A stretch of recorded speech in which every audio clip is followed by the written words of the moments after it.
Hello, I'm Robin Vincent and welcome to Molten Music Monthly December 2015.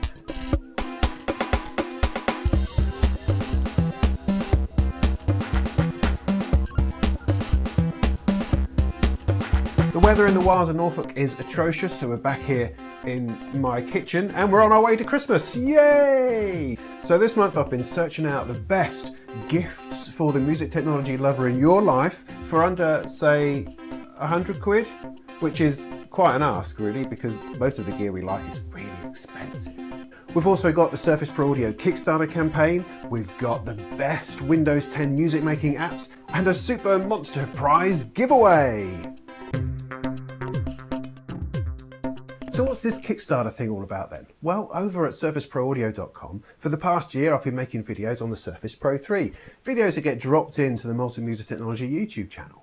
But to continue doing this, I really need your support. I need some help. And so I've started this Kickstarter campaign just to raise a little bit of cash to keep us going so that we can get the right gear and keep on making quality videos. A bunch of people have already stepped up, which is just flipping awesome, but I need a bunch more to make this work. So please, at the very least, head over to the Kickstarter campaign and check it out and share it on Facebook, share it on Twitter. And maybe, if you feel so inspired, if you like what I do, if you appreciate the videos that I bring, then maybe dig behind the sofa a little bit, find a couple of quid and throw it my way.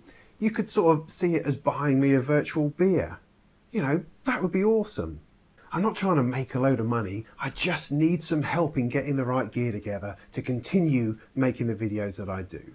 And if you become a backer, then you get the opportunity to choose what sort of video you'd like me to do next, or you could even get some personal one-to-one tuition. That's pretty cool. So go and check it out, because I'd really appreciate it. Apparently this Christmas is going to be all about headphones, but if, like me, you're a bit bored of the whole Beats thing, then can I offer an alternative? The deliciously named Skull Candy. They offer a wide range of headphones and earbuds, and they look fantastic. They sound probably awesome, at least I understand that they sound pretty good. These are not studio monitoring headphones, therefore your listening pleasure. They look great, they feel great, they sound great. Go check them out. The Waldorf dipole filter is one of my favourite bits of gear to demo when I used to work in the turnkey music shop. You know, run music through it. It was just awesome. And the software version has certainly lost none of its zing, and it's now bundled up in the Waldorf Edition 2. It also comes with the PPG wavetable synth and the Attack analog percussion machine. Version 2 updates the interface and expands the whole effects section on each of the synths. And at €69, that would light up the face of any music technologist on Christmas morning. We sell a lot of these keyboards with our Pro Tools PC systems, but they also do keyboard shortcuts for Cubase, for Reason, for Ableton Live and Logic and all that kind of stuff. We used to do keyboard shortcuts at Carillon where we used to individually stick stickers onto big, fat, chunky keyboards. But these are much lighter and much groovier than that. They do a backlit version or a nice sort of sleek aluminium version. They're all under £100 and they'd be great for improving your workflow. It's a guitar tuner. It sits on the end of your headstock thing and tells you whether your strings are in tune. The awesome thing about it is that it tells you all the strings all at once, all the time. The Polytune thing from TC Electronics was just extraordinary. I couldn't believe it when I first saw it. Something which is able to pull out the individual harmonics from individual strings and show you everything in tune all at once. It's awesome, and it's about 25 quid. I mean, why would you not have one? I don't have one yet, but it's not quite Christmas, so you just never know. I don't often talk about the iPad on here for, I guess, obvious reasons, but there are a stack of really good music making apps available on that platform. But one that stuck out for me recently is the Korg IM1. Based on, of course, the awesome Korg M1 workstation synth. It is a faithful recreation, all stuffed into Apple's little iPad interface. All the original sounds are there, all the parameters and the tweaking. It's, you know, as faithful as it's going to get. And you could even export patches and stick them into a real M1 if you had one, or into the Korg Legacy Suite if you've got that running on your desktop. At 15 quid, it's a bit expensive for an app, but it's a fantastic thing for the synth lover in your life. And while we're talking about Korg, their Volca boxes, which were just the best thing perhaps last year, they're all sort of around 85 quid now. They've really come down in price, and they're still awesome boxes of music making, tweaking, beating, squidging stuff. So maybe keep those in mind as well. And along with the Volcas and controllers like the Arturia BeatStep and the Novation Circuit, there's a lot of really interesting analogy, knobby stuff out there. These stole the show at NAMM for being brilliantly bonkers for making noises and squelching and beeps and beats and bonks and blurps. And they're only 49 quid. They're just awesome. Twisted Electrons offer a bunch of sort of yummy electronic kits that you can get your fingers and your soldering iron into. And they've got a little kit called the Cheshire, which lets you build a little synthy thing in the kind of a shape of a cat. And we all like cats. At the time of filming, the price is still undisclosed, but it looks like it could be under 100 quid. I don't really know what goes on in Beat Labs particularly, but I'm loving kind of the mad scientist vibe. And you can pick yourself up a bit of digital noise insanity for about $50. I mentioned this fellow the other month, and one is currently on its way to me for review, which is dead exciting. It's one of those devices that sort of rides that edge between being really cool or perhaps a bit ridiculous. But we don't know which side it's really going to fall until I get my hands on it. It should be available from the 1st of December and cost around about 100 quid. And I will do all I can to get my review out before Christmas, in case you want to wait before you order one. Finding the best Windows 10 apps for music making is either really hard or really easy, depending on your point of view. It's really easy because there's only really one, but then it's really hard because you can spend a lot of time trying to find something else and not really get anywhere. If you search, for instance, for music, you get about sort of 2,000 possibilities, and they're all about playing music. They're either DJ apps or Spotify type apps or streaming apps or playing audio files apps. So that's not really of that much interest for music making. So if we try audio, we get 109 apps. And all of these are really kind of sound recorder apps. So for dictaphone use or recording little snippets of things. If we try MIDI, we get 17 whole apps. And half of those are books and guides on stuff about MIDI as opposed to anything kind of interesting. There has to be a better way of tagging these sorts of apps to make them more discoverable in the Windows Store. But unfortunately, most of what you find looks pretty ropey and kind of works even worse. Even with the Windows 10 audio improvements, the latency in playing some of this stuff is just awful. I mean, probably the best thing I've found is Vintage Synth, which is this fella here.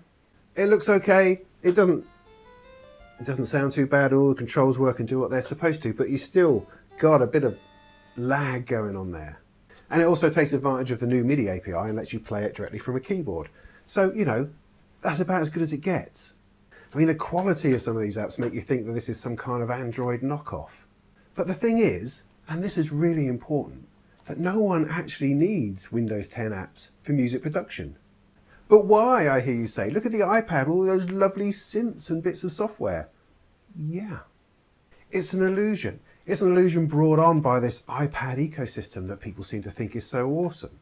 Because my Surface and any Windows tablet can run Pro Tools. It can run Cubase, Reason, Ableton, Bitwig, Cakewalk, Omnisphere. It can run the Arturia range of analog moduled synthesizers. It can run symphonies, orchestras, big bands, guitars, strumming things, delays, distortions, modulations, huge synth thingies, video software, editing, DJ software, mixing, multi-track music production, live recording, live performance. It can all do it because it's flipping Windows. So, yeah, the Windows platform is completely fine for regular, what we call Win32 apps, normal software running on your desktop, doing whatever you want it to be. You don't need little squeaky Windows 10 apps in order to do anything for music on the Microsoft Surface or other Windows tablets. You just use the full fat software, the real thing, and do it for real. There is one app though, of course, and that's StaffPad.